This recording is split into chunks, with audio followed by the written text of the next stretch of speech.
In association with Cross Rhythms Radio, I'm delighted to welcome another of this year's University of Staffordshire Business Awards finalists to the studio.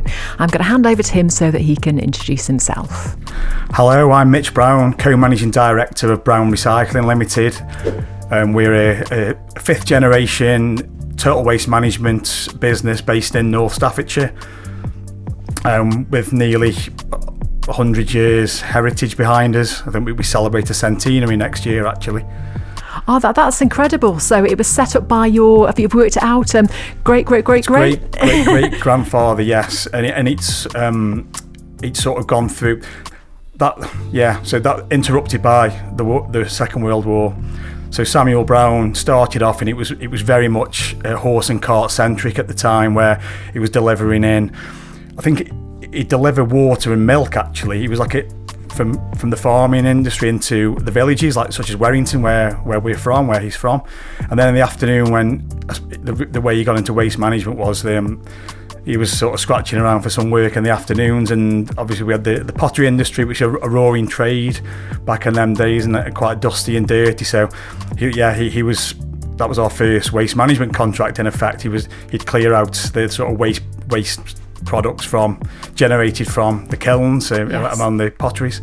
And then fast forward the best part of a century, and here you are, high tech, but doing a similar thing.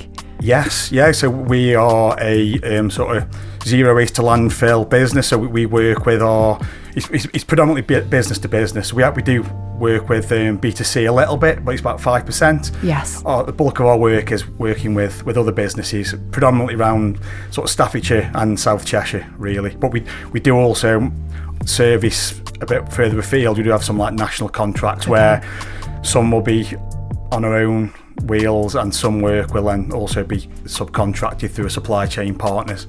Brilliant. Well. And Brown Recycling is a finalist in the Business in the Community category of the Business Awards. You do some really, really awesome work in the community. Do you want to tell me a little bit about some of that? Yeah. So we do quite a bit. It's sort of, I think every year we actively support a wide range of good causes and community initiatives. I think one to touch on initially might be the work we've done for the Dougie Mac, which is, as people all know, it's a much loved local institution of North Staffordshire and beyond even. So one thing we did, which was a bit unique, was something called the Brown Recycling Skip Art Challenge, which was we organised a competition for artists. We didn't really specify it needed to be local artists. We did get 3 local artists in the end out of 11, but then we had artists from all over the UK coming, which was really good, and I think that was helped by partnering up with an art exhibition company based in Manchester called Short Supply, so they had the network. So we donated 11 skips in need of refurbishment. So instead of going down the usual path of having them sandblasted, touched up and repaired, like fabricated, and then repainted in our company colours, we created sort of a sort of art sort of factory, if you like, where we booked in artists. They had set days where they'd come throughout, I think it was throughout August 2024, and they'd come to the studio and they basically put their designs painted onto the side of skips.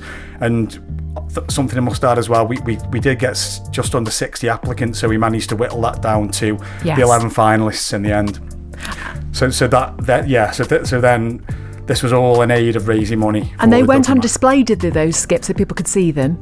They did, yes. So we arranged with the bid, the Stoke-on-Trent City Centre bid team, Richard and the team.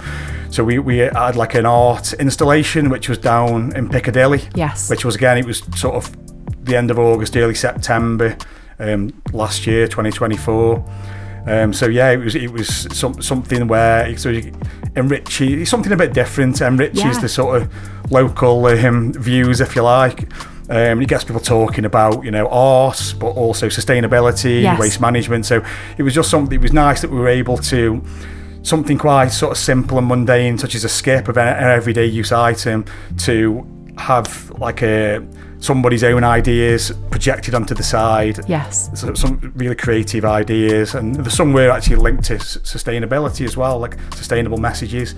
And then to then for people to see, and then once it was all over, they just went back into circulation. So if you look out for a brown skip truck driving around the area, you will hopefully see some of them. The lovely colourful art canvases driving around the city. Brilliant. And it raised money for the Dougie Mac at the same time. It did, yes. So that particular challenge raised, I think, after all the costs taken out, because it also cost Browns, so we did absorb quite a few of the costs as well. Yes. We also, the 11 skips were sponsored by our customers and suppliers as well, so that was a really nice sort of local business symbiotic relationship type thing.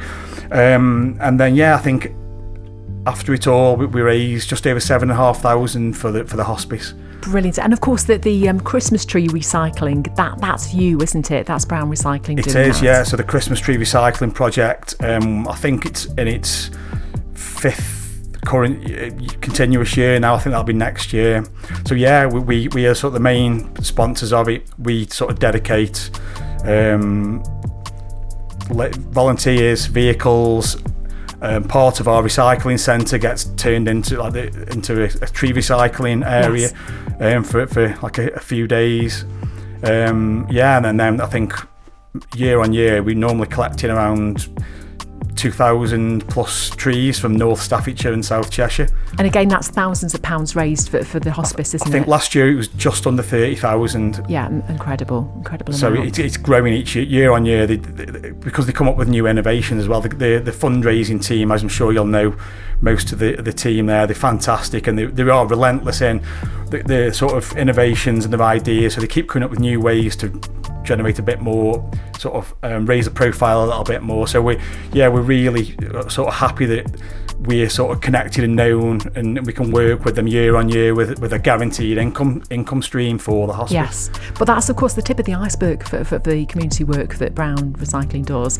You know, you give free skips, don't you, to loads of charities and projects all the time without publicity. Really, you're just doing it, aren't you? Yes, we do. I mean, we have got quite a large network from customers to suppliers to local charities and national charities. So I think it's nice that we're able to help with if it's just donating a skip to a community restoration project. I think there was quite a high profile one actually, the SOS the Big Build, the Nick Knowles BBC programme. They did an amazing job with at Feg Hayes. They did a community garden, and it's such a fantastic thing what they did, and we provided skips and also building products. We helped to source building supplies for them as well. So that was a nice sort of project we worked on. But we do smaller ones as well. There's we provided skips for the Swan Pub conversion in Burslem, which they were turning into a community hub.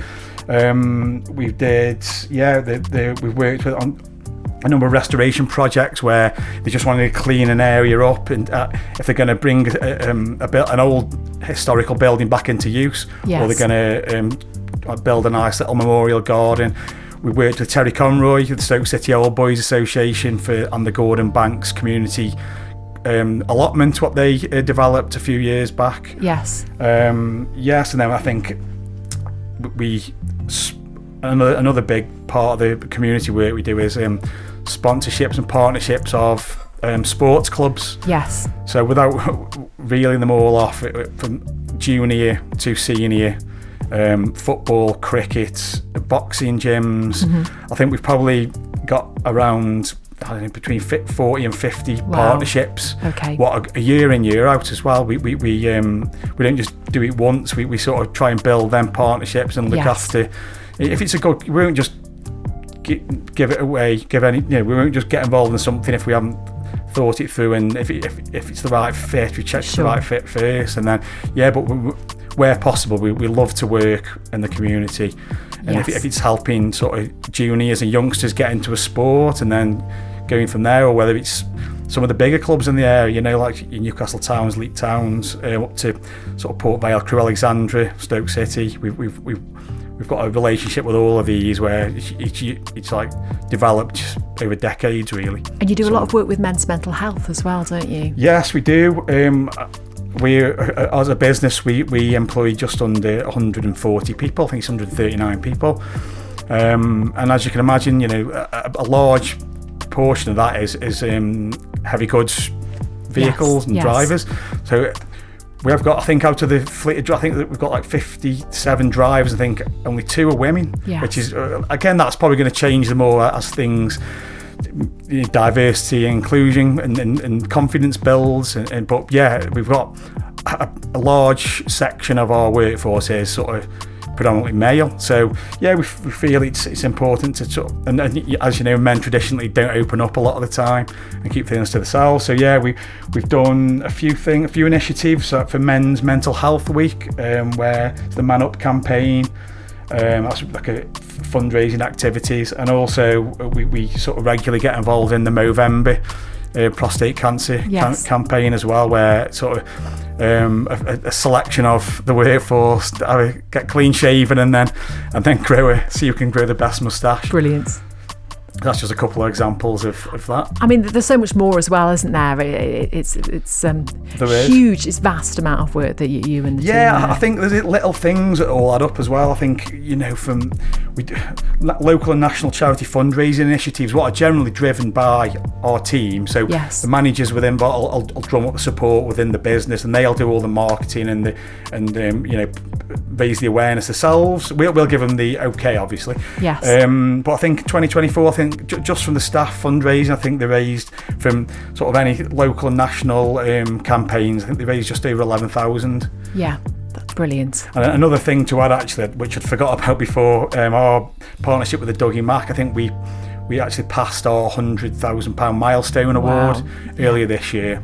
So again, hopefully that can continue, and we'll keep investing in the community and in local charities. Is it a really important part of your ethos as a business to show up, to be present in the city? I think so. Yeah, I think it's from a sort of family values point of view. It is, and I think that sort of flows into the wider team at Browns. We've got a set of values which everyone sort of uses and abides by.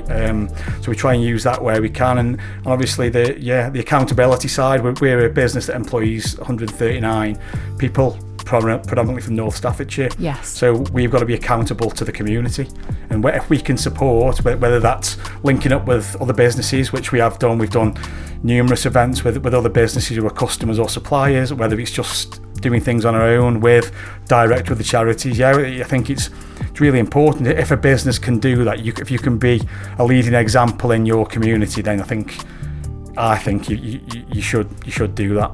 Yeah. There's no excuse not to. Incredible work. Thank you for telling us about it today. No problem. Thank you for your time.